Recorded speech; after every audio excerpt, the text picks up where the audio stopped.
আসসালামু আলাইকুম এভরিওয়ান, কেমন আছেন সবাই?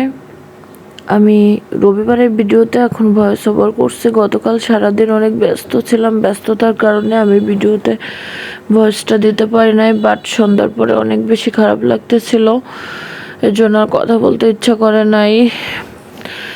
এখনও ভালো লাগতেছে না কোনো কিছুই। কিছু ভিডিও আপলোড দিলাম, দিয়ে আপনাদের আমি ভাবলাম যে বড় ভিডিওতে ভয়েস ওভারটা করে দিয়ে আমি এখানে মাছগুলো ভাজি করে নেব। ফ্রিজে বেশি দিন মাছ থাকলে ভালো লাগে না, তাই একটু ভাজি করে নিচ্ছিলাম যাতে একটু বেটার লাগে। পরবর্তীতে আমি এখান থেকে আরও 2 পিস মাছ তুলে রাখছিলাম যে অন্য কিছুর ভিতরে পরবর্তীতে দেওয়া যাবে, যেহেতু আমি করেছিলাম, অনেকগুলো মাছ রান্না করতেছিলাম। ভিতরে আমার ছেলে একটা মোরগ পোলাও আনলো, এটা দিয়ে ও সেদিন ইফতারিটা করেছে। বাট এই যে মাছ বড়ি, কুমড়ো বড়িটা ভেজে আমি উঠিয়ে নিয়েছি। এভাবে কুমড়ো বড়ি দিয়ে যে কোনো মাছের তরকারি ডিম দিয়ে খেতে কিন্তু অনেক বেশি মজা হয়। এই যে এখানে তারপর আমি মশলাগুলো কষিয়ে নিব। আমার কথা বলতেও অনেক বেশি কষ্ট হচ্ছে আজকে। তারপরও যেহেতু আপনাদের সঙ্গে আমি ভিডিও কন্টিনিউ করি, আর 2 দিনের ভিডিও আমার এখনও ভয়েস ওভার করতে বাকি আছে।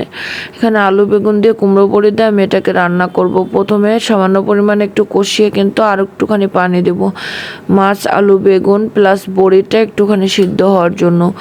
বড়িটা যত বেশি সিদ্ধ করবেন তত বেশি ফুলে অনেক বড় বড় হয়ে যাবে, বাট খেতেও অনেক বেশি মজা হবে। এর জন্য এখানে রান্না করব। এইখানে আমি কিন্তু এই পর্যায়ে কোনো ঝোলের পানি দিই নাই। এখানে একটুখানি মশলার সঙ্গে নাড়াচাড়া করে, মশলাতে সামান্য একটু পানি ছিল, দেন এখানে কষানোর জন্য পানি দিয়েছি আমি, যাতে আলু বেগুন প্লাস বড়িটা মাছটা সুন্দরভাবে কষানো হয়ে যায়। এই পর্যায়ে অনেকে ঝোলের পানি দিয়ে দেয়, বাট আমি সেটা পছন্দ করি না, এর জন্য আমি এখন এখানে ঝোলের পানি দিয়েছি। ঝোলের পানি দিয়ে আমি একটুখানি নাড়াচাড়া করে নিয়ে তারপর চুলাতে বসিয়ে দিব। বসিয়ে দেওয়ার পরে এই যে দেখেন, সামান্য জিরা গুঁড়া দিয়েছিলাম উপরে, জিরা গুঁড়া দিয়ে আমি নামিয়ে নিয়েছি। আমার এত বেশি খারাপ লাগতেছে, আমার এই মাত্র 2 মিনিট 55 সেকেন্ড ভিডিওতে ভয়েস ওভার করতেও অনেক বেশি কষ্ট হচ্ছে। আবার গতকালকের ভিডিওতে ভয়েস ওভার করতে হবে।